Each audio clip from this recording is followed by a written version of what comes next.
Olá, crianças, tudo bem? Boa tarde. Bom, nós vamos aprender hoje um conteúdo de geografia. Ele se encontra nas páginas 178 até 185. Nós vamos falar sobre a população. Mas o que é população? A população é o conjunto de todas as pessoas, tá, que moram em um mesmo lugar, seja ele um município, um estado ou um país. Aqui no Brasil, para a gente saber quantas pessoas moram, quantos habitantes existem no Brasil, existe uma pesquisa chamada censo. O que é o censo? É uma pesquisa nacional, tá? Realizada a cada 10 anos, tanto que o último censo que nós tivemos foi em 2010, tá? Esse ano deveria ter o próximo censo, mas por conta da pandemia, nós não sabemos quando ele vai ser realizado. E nesse censo, as pessoas obtêm dados detalhados a respeito da população brasileira. Não só a quantidade, mas quantas pessoas moram em uma casa,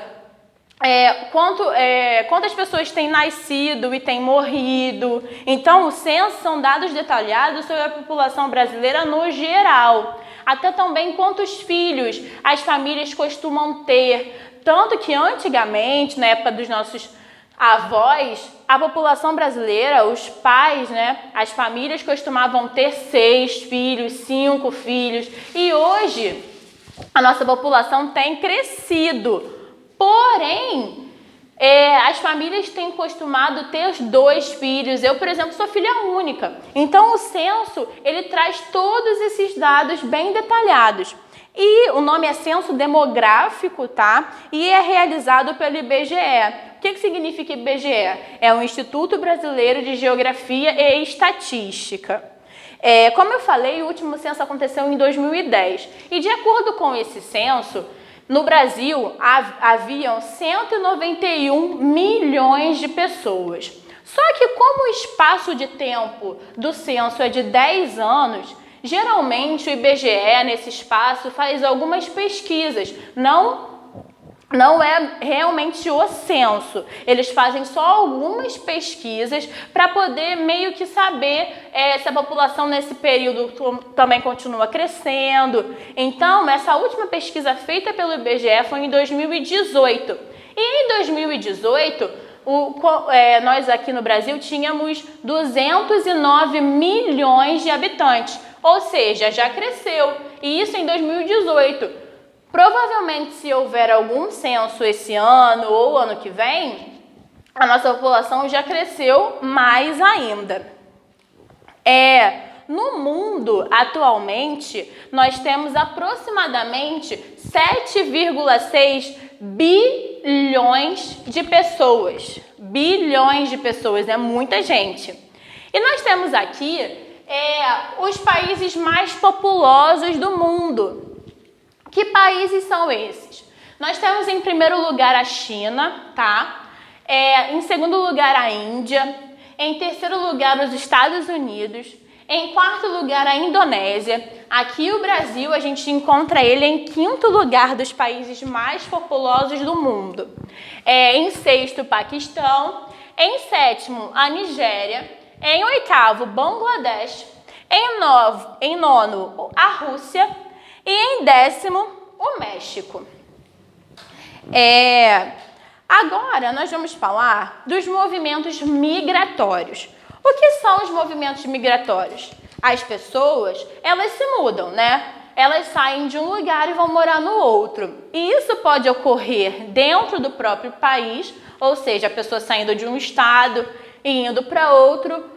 E acontece muito quando a gente se muda do nosso próprio país. A gente sai do Brasil, outras pessoas saem de vários outros países e se mudam para outros. E essa mudança ocorre por vários motivos. Nós temos aqui exemplos que as pessoas podem se mudar por conta de desastres naturais, secas frequentes ou prolongadas, perseguição política ou religiosa e até mesmo guerras. E elas vão para esses lugares em busca de melhores condições de vida, um melhor trabalho. Às vezes, elas podem se mudar por um longo período mas aí elas voltam para o seu local de origem, ou é uma mudança definitiva, elas vão ficar lá para sempre. E nesses movimentos migratórios, eu tenho dois tipos de pessoas. Elas podem ser os emigrantes ou os imigrantes. Nós vamos ver a diferença. Os emigrantes são as pessoas que saem do seu país de origem para viver em outro. Então, um exemplo. Se eu saio do Brasil, aqui dentro do Brasil, você é conhecida como emigrante, porque eu saí daqui e fui para outro lugar. Já nesse país em que eu me estabeleci, por exemplo, se eu saio daqui e me estabeleço lá nos Estados Unidos eu vou ser conhecida como imigrante. Por quê? Porque eu me estabeleci naquele país.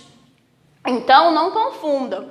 A gente tem que ver na perspectiva do Brasil, se eu sou brasileira e saio daqui, para as pessoas que ficaram aqui, eu sou conhecida como uma emigrante. Eu saí. No país em que eu me estabeleci, onde eu vou morar, lá nesse país eu sou conhecida como imigrante, porque agora eu moro lá, tá? E desde o século XVI, o Brasil recebeu um grande número de imigrantes, ou seja, aquelas pessoas que vieram morar aqui. Sejam eles europeus, né? Os portugueses, quando colonizaram a gente, e também muitos africanos escravizados, que eram obrigados a vir para cá, como a gente já viu em algumas matérias de história.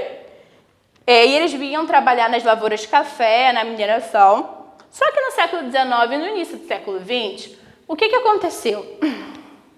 Houve no Brasil a abolição da escravatura, né, em 1888.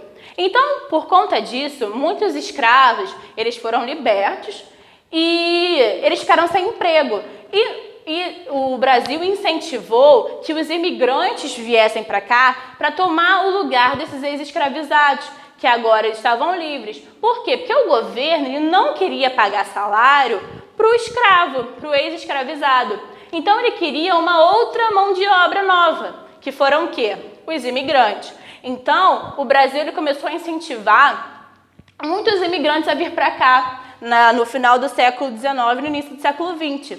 Eu não sei se vocês conhecem, ali na BR, ali, a Ilha das Flores, era ali o porto, ali era um porto, tá? Onde os imigrantes vinham para cá, para o Rio de Janeiro, ficavam ali hospedados por um tempo, e de lá os patrões, os fazendeiros, iam buscar esses imigrantes para trabalhar nas fazendas. A maioria deles ia para as fazendas de café, mas muitos deles também começaram a trabalhar nas indústrias. Porque nesse início do século XX, o Brasil começou a ser um país industrializado. Então começou a nascer as indústrias aqui e esses imigrantes trabalhavam lá. São exemplos de imigrantes que vieram nessa época. Portugueses, espanhóis, italianos e alemães. E até mesmo japoneses, tá? Agora, a gente vai falar da migração dentro do país. Lá no início eu falei que as migrações elas podem ocorrer daqui para fora, a gente morar em outro país, e também podem ocorrer dentro do nosso país mesmo, ou seja, de um estado para outro. As pessoas que se deslocam dentro do Brasil, dentro de cada país, são chamadas de migrantes, tá? Migrantes. Elas podem sair do próprio município ou do estado para viver em outro município ou em outro estado. De acordo com o último censo, que a tia falou que foi em 2010, no Brasil há cerca de 30 milhões de pessoas que vivem fora do seu estado, isto é, que não estão no estado em que nasceram. E geralmente, como todas as migrações, as pessoas fazem porque vão em busca de melhores condições de vida e melhores condições de trabalho. Na página 182, nós vamos fazer as atividades. Vamos começar a fazer as atividades. Número 1. Reveja o mapa da página 178, depois complete e assinale o que se pede. Letra A. O estado mais populoso do Brasil é... O menos populoso é... Letra B. De acordo com os dados do mapa, vivem no estado onde você mora habitantes, ou seja, você vai botar quantos habitantes moram no estado onde você mora. Letra C. O seu estado está classificado entre o Rio de Janeiro é um dos mais populosos, um dos menos populosos ou é o mais populoso? Letra D. O estado onde você mora, em relação aos demais estados da mesma região, é o mais populoso, o menos populoso, um dos mais populosos ou um dos menos populosos? Aqui na letra D você vai ter que comparar os estados que ficam na mesma região que Rio de Janeiro, então nossa região é a região sudeste, vai comparar e ver se o Rio de Janeiro é um dos mais populosos, um dos menos, se é o mais populoso ou o menos populoso. Na página 183, você vai fazer uma pesquisa. Faça uma pesquisa na biblioteca da escola, consulte pessoas mais velhas ou converse com seu professor para responder as questões a seguir. Então, no número 2, por conta de vocês estarem em casa, eu peço para que vocês consultem pessoas mais velhas ou até mesmo procurem na internet, façam essa pesquisa na internet, não tem problema, tá? A página 184 tá assim: observe o gráfico, em seguida responda as questões. Aqui no número 4 não tem nenhuma linha para vocês responderem, tá? Então, vocês podem responder para vocês mesmos. Não precisam escrever aqui, não tem problema. Na página 185, agora observe abaixo alguns dados sobre a população dos municípios destacados no mapa da página anterior. Depois, responda as perguntas a seguir. Esses municípios aqui destacados, eles são da página anterior, tá? Aí vocês vão observar esses dados que estão aqui sobre Curitiba, Iguatu e Cascavel e vão responder as questões da página 185, tá bom? Bom, crianças, a tia, como sempre, vai enviar, o PDF para vocês fazerem as atividades, copiar no caderno em casa, tá bom? Qualquer dúvida eu estou à disposição, tia Thaís está à disposição. É só vocês chamarem a gente para ajudar vocês, que não tem problema, tá? Bom, crianças, espero que vocês tenham gostado, tá bom? Beijinhos e tchau!